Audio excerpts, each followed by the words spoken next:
अब तक हमने देखा कि अभिक और सुदेश जी की डील फाइनल हो गई थी, जहां सुदेश जी ने अभिक के अकाउंट में 16 करोड़ रुपए ट्रांसफर कर दिए थे। तो वहीं अभिक ने भी सुदेश जी को वह ब्रेसलेट दे दिया था। ब्रेसलेट लेकर सुदेश जी बहुत खुश थे। तो वही बाकी लोग अभिक के बारे में तरह तरह की बातें बना रहे थे, लेकिन अभिक और सुदेश जी दोनों को ही इस बात से कोई फर्क नहीं पड़ रहा था। अब आगे ब्रेसलेट मिल जाने के बाद सुदेश जी काफी खुश होते हैं, लेकिन फिर कुछ देर बाद वह खुद की खुशी को काबू करते हुए उस ब्रेसलेट को प्रवीण को देकर संभाल कर रखने के लिए कहते हैं। तो वही प्रवीण भी ब्रेसलेट लेकर चला जाता है, लेकिन सुदेश जी वहां से नहीं जाते और अभिक से कहते हैं, अभिक क्या तुम आज रात फ्री हो? सुदेश जी की बात सुनकर अभिक कुछ पल सोचने के बाद बोला, हाँ अंकल मैं फ्री हूँ। क्यों, कोई जरूरी काम है क्या?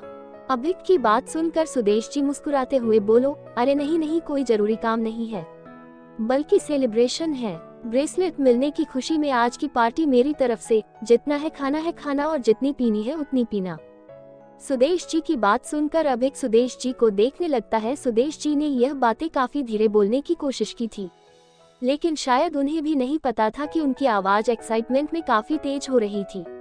वह तो फूले ही नहीं समा रहे थे।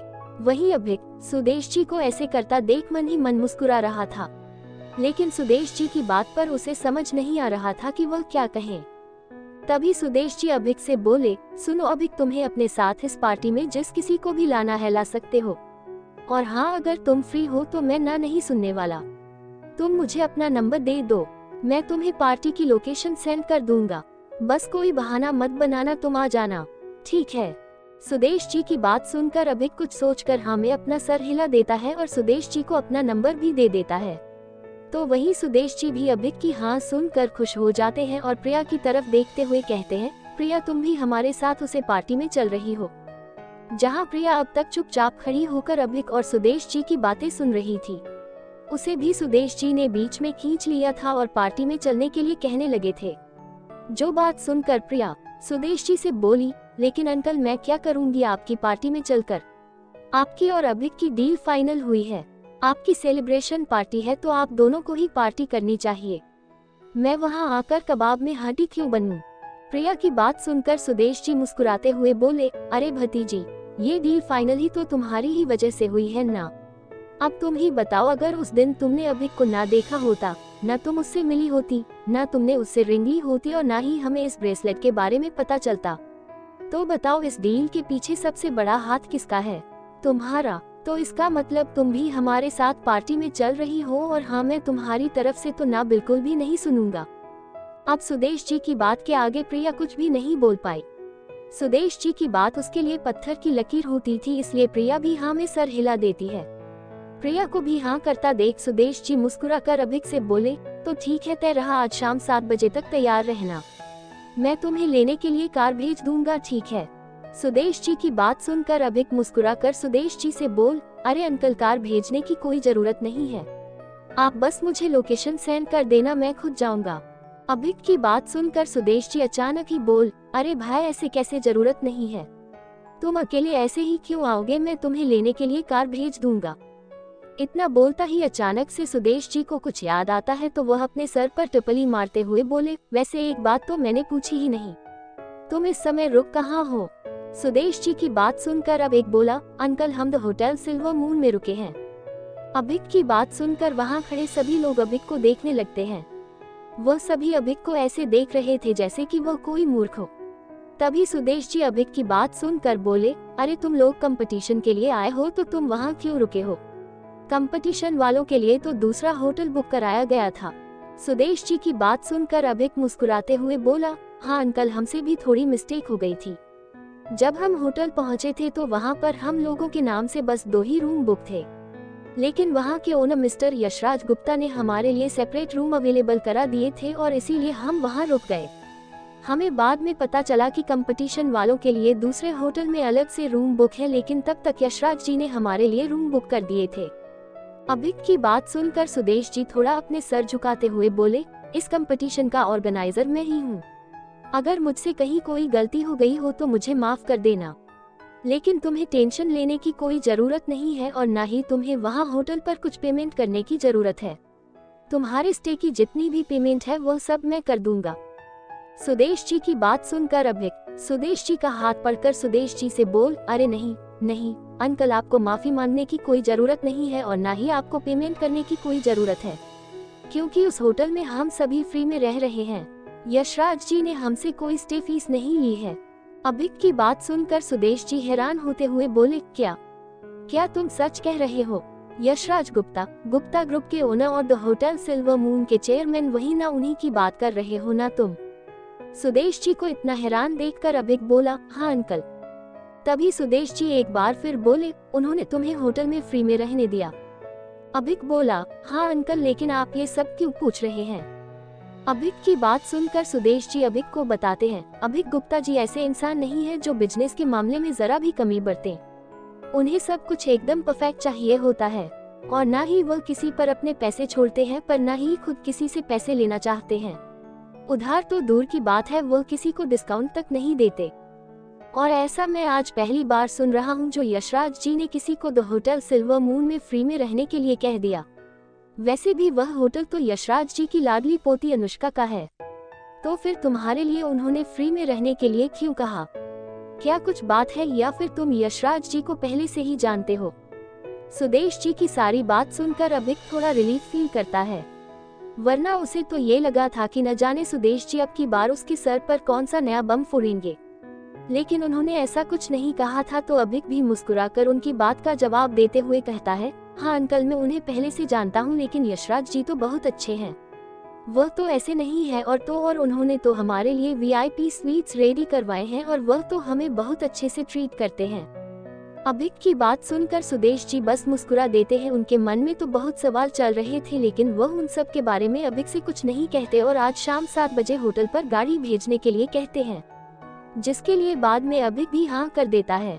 वहाँ खड़े सभी लोग अभिक को बड़ी ही अजीब नजरों से देख रहे थे। किसी को यकीन नहीं हो रहा था कि एक साधारण सा स्कूल का लड़का करोड़पति भी हो सकता है। अब अभिक 16 करोड़ का मालिक था, जिसका यशराज गुप्ता, अनुष्का गुप्ता, सुदेश कुलकर्णी, प्रिया कुलकर्णी जैसे बड़े बड़े लोगों के साथ उठना बैठना था। गोल्डन गेट एकेडमी का वह स्टूडेंट जिसने अभिक को बुरा भला कहा था, उसके मुंह पर तो यहाँ बिना मार ही तमाचा लग गया था। उसने अभिक को गरीब और फटीचर कहा था। अब तो अभी के सामने उसकी कोई औकात ही नहीं थी। अभिक कहाँ 16 करोड़ का मालिक और कहाँ वह एक नॉर्मल लड़का। दोनों का कहीं से लेकर कहीं तक कोई मुकाबला नहीं था। वह लड़का अब अभिक से नजरे भी नहीं मिल पा रहा था। तो वही मॉडर्न पब्लिक स्कूल की टीम के दोनों लड़के अभिक को ही लगातार देखे जा रहे थे। तभी उसमें से एक लड़का अपने पास खड़े लड़के से बोला, ऋतिक, तुम्हें ये लड़का कुछ अजीब नहीं लगता? अपने पास खड़े लड़के की आवाज सुनकर ऋतिक, जो कि अभिक को बहुत देर से देखे जा रहा था, वह होश में आते हुए बोला, हाँ नमन, लगता तो है, लेकिन ये लड़का जितना अजीब है उतना ही इंटेलिजेंट भी है। जहाँ पिछले 5 सालों से गोल्डन गेट एकेडमी टॉप 2 में होती थी, आज वही एकेडमी टॉप 2 से हट गई और बस इस लड़के की वजह से। इसे हमें अंडरस्टिमेट नहीं करना चाहिए। ये काफी इंटेलिजेंट है और असली मजा तो कल कंपटीशन में आएगा जब कोई टक्कर का सामने बैठेगा। ऋतिक की बात सुनकर नमन भी हाँ में गर्दन हिला देता है और वह दोनों एक बार फिर से अभिक को देखने लगते हैं। अभिक इन सब बातों से बेखबर सुदेश जी को बाय बोलकर रेस्टरूम में चला जाता है। अभिक के जाते ही अभिक के पीछे पीछे उसके बाकी की टीम मेंबर कविता मैम, अंजलि और ड्राइवर भी आ जाते हैं। उन सभी की अभिक से कुछ कहने की हिम्मत नहीं हो रही थी। उन्हें तो लगातार 2 दिनों से झटके पर झटके मिल रहे थे, लेकिन आज का झटका कुछ ज्यादा ही बड़ा था। अभिक करोड़पति बन गया था। जैसे ही अभिक ने देखा कि कविता मैम और बाकी सभी रूम में आ चुके हैं, तो अभिक ने कविता मैम को देखते हुए कहा, मैम अभी हमें यहाँ रुकना पड़ेगा या फिर हम लोग यहाँ से निकल सकते हैं। अभिक की बात तो कविता मैम को सुनाई ही नहीं दे रही थी। वह तो अपनी ही दुनिया में खोई हुई थी। इसलिए अभिक कविता मैम को कहीं खोया हुआ देखकर दोबारा बोला, मैम। अभिक की आवाज सुनकर कविता मैम अचानक से होश में आते हुए हड़बड़ा कर बोली, हाँ बताओ क्या हुआ। कविता मैम को इतना हड़बड़ाया हुआ देखकर अभिक कविता मैम से बोला, नहीं मैम, कुछ नहीं हुआ, बस मैं तो आपसे ये पूछ रहा था कि अभी हमें यहाँ रुकना है या फिर हम लोग यहाँ से निकाल सकते हैं। अभी का सवाल सुनकर कविता मैम कुछ पल खुद को संभालते हुए बोले, हाँ हम लोग चल सकते हैं, वैसे भी यहाँ रहकर क्या करना है। इतना कहकर कविता मैम उस कमरे से बाहर निकल जाती है। कविता मैम के पीछे पीछे ड्राइवर भी वहाँ से निकल जाता। कविता मैम की हालत कुछ ठीक नहीं थी। कविता मैम की जो हालत थी सो थी, लेकिन ड्राइवर उसे तो बेचारे को अलग ही सदमा लग चुका था। उसने कभी 16 करोड़ देखना तो दूर, आज तक 16 करोड़ के बारे में सुना भी नहीं था, और आज उसके सामने एक 18 साल का लड़का करोड़पति बन चुका था और वह जिंदगी भर बस मेहनत ही करता रह गया। यही सोचते हुए वह ड्राइवर सदमे में डूब चुका था। ड्राइवर के कमरे से निकलने के बाद उसे कमरे में अंजलि और अभी ही रह गए थे, जो दोनों अपना बैग पैक कर रहे थे। तभी अचानक ही अंजलि अभिक से बोली, अभिक क्या जो भी कुछ अभी बाहर हुआ वह सब कुछ सच था? अभिक अंजलि के मन में चल रहे सवालों को समझ पा रहा था। उसकी जगह कोई और भी होता तो शायद बाकी सब यह नहीं समझते, लेकिन अभिक एक लोअर मिडिल क्लास फैमिली का लड़का था, जो कि बस अभी 12th क्लास में ही पढ़ता था। उसके जैसे लड़के के पास इतने बड़े लोगों से कांटेक्ट होने और अचानक ही करोड़पति बनने से सभी लोग सदमे में थे। किसी को भी अपनी आंखों और कानों पर विश्वास नहीं हो रहा था। शायद उन लोगों की जगह अभिक भी होता तो वह भी इस बात पर विश्वास नहीं करता। लेकिन जब से अभी के पास सिस्टम और सुपरनेचुरल पावर्स आई थी, तब से उसे तो इन सब की आदत सी हो गई थी और अब उसे चमत्कार पर भी विश्वास हो गया था। अभी कभी भी अंजलि के सवाल को सुनकर अपने मन ही मन मुस्कुरा रहा था। तभी अंजलि अभिक को अकेले में मुस्कुराते हुए देखकर अभिक से दोबारा बोली, अभिक तुम सुन रहे हो ना कि मैं क्या कह रही हूँ? अंजलि की वापस से आवाज सुनकर अभिक मुस्कुराते हुए बोला, हाँ मैं सुन रहा हूँ और समझ भी रहा हूँ, लेकिन जो भी कुछ तुमने बाहर देखा वह सब सच था। अंजलि को अभिक से यही सुनने की उम्मीद थी, लेकिन वह मन ही मन चाह रही थी कि शायद ये झूठ हो, लेकिन अब क्या कर सकते हैं, जो था सो था। अब तो हमारा अभिक करोड़पति बन चुका था। अंजलि को उसके सवाल का जवाब देने के बाद अभिक उसे कमरे से बाहर चला जाता है। अभिक के कमरे से बाहर जाते ही अंजलि चारों तरफ देखती है और वहाँ पर उसके हाथ जो भी सामान लगता है वह उसे जमीन पर पटकने लगी थी। अंजलि अचानक ही गुस्से में उबाल चुकी थी। उसका चेहरा पूरी तरह से लाल हो गया था और वह चिंकते हुए कहती है, नहीं ऐसा नहीं हो सकता, ऐसा कैसे हो सकता है, मैं ऐसा नहीं होने दूंगी। इतना कहकर अंजलि जल्दी से अपनी जीन्स की पॉकेट से अपना फोन निकालती है और किसी को कॉल करने लगती है। अब क्या होगा आगे, कैसी रहेगी आज की पार्टी और अभिक किस किस को लेकर जाने वाला है पार्टी में अपने साथ? सुदेश जी के दिमाग में यश राज जी को लेकर क्या सवाल चल रहे थे और अंजलि इतने गुस्से में क्यों आ गई थी और ऐसा क्या है जो वह नहीं होने देना चाहती थी? आखिर अंजलि किसको कॉल कर रही थी? क्या होंगे इन सभी सवालों के जवाब?